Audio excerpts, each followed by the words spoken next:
PM Modi से लेकर गृह मंत्री शाह, जेपी नड्डा, राहुल गांधी, सोनिया गांधी, प्रियंका गांधी श्रद्धांजलि देने के लिए पहुंचे। और कुछ पुरानी तस्वीरें भी हम आपके साथ साझा कर रहे हैं पूर्व प्रधानमंत्री की, उस वक्त से लेकर जब एक सिख रेफ्यूजी के तौर पर वो यहाँ पर पहुंचे थे और तब से लेकर अब तक का सफर उनका काफी संघर्षपूर्ण भी रहा, क्योंकि एक छोटी उम्र में उन्होंने अपनी मां को गंवा दिया।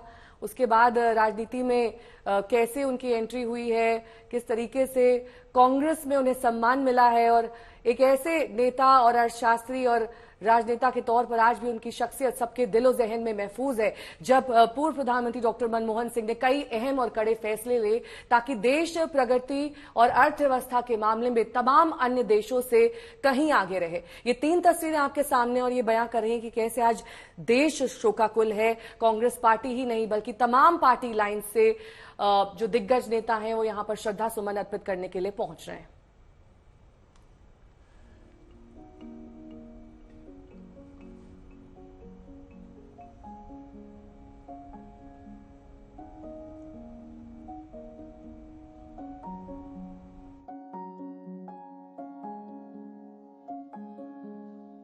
डॉक्टर मनमोहन सिंह जी का हमारे बीच से चला जाना न केवल देश के लिए एक महान क्षति है, बल्कि मेरे लिए व्यक्तिगत भी।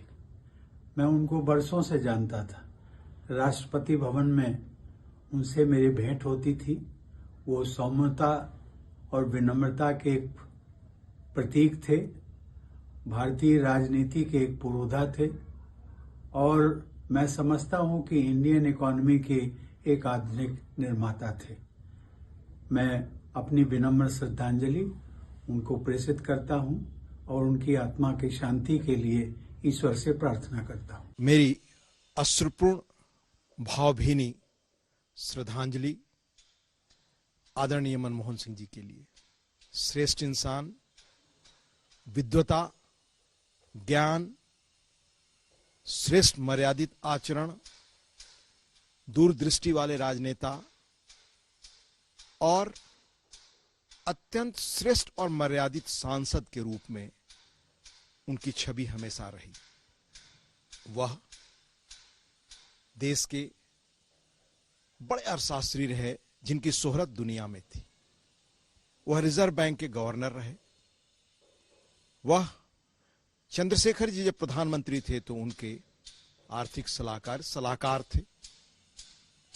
फिर देश जब बड़े संकट में था उस वक्त देश के वह वित्त मंत्री बने और ऐसे वित्त मंत्री जो माना जाता है कि भारत में उदारीकरण या भारत की दूसरी नई आर्थिक आजादी के जो शिल्पकार लोग रहे उनमें से एक। देश का के लिए बहुत बड़ा क्षति हुआ है। डॉक्टर मनमोहन सिंह ईमानदार, निष्ठावान, इस तरह का नेता बिरले ही मिल सकता है जिस पर कोई आरोप नहीं लगा हो, कुछ नहीं लगा। मंत्रिमंडल में मैं उन्हीं के मंत्रिमंडल में मंत्री था, उनके नेतृत्व में, और उनका बहुत बड़ा सहयोग हमको मिला जब हम रेल मंदिर थे। उनका निधन का समाचार सुन करके गहरा आघात लगा है।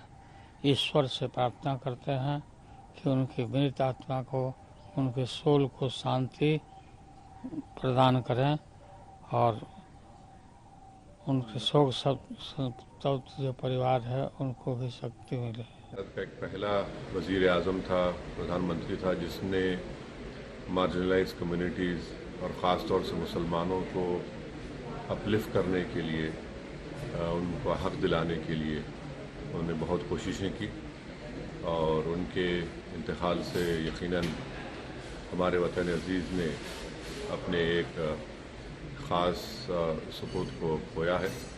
मैं तमाम मुल्क जो आज गम में शामिल हैं, गम में है, मैं उसमें शामिल हूँ।